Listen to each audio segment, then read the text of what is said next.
নমস্কার সকলকে।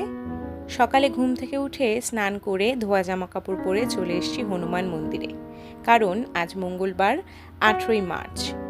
মন্দিরে ঢুকেই মন্দিরের পরিবেশটা আমার মন ভরিয়ে দিল।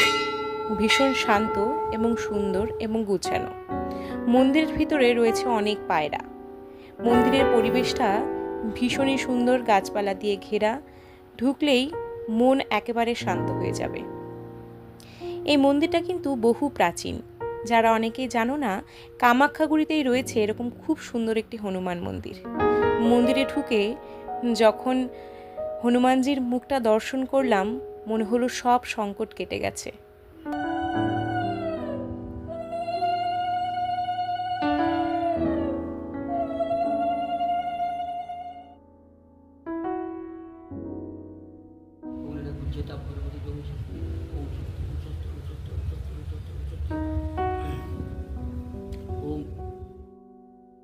আর এইখানে দেখো কতগুলো পায়রা ঠাকুরের প্রসাদ খাচ্ছে, এটা দেখেই শান্তি।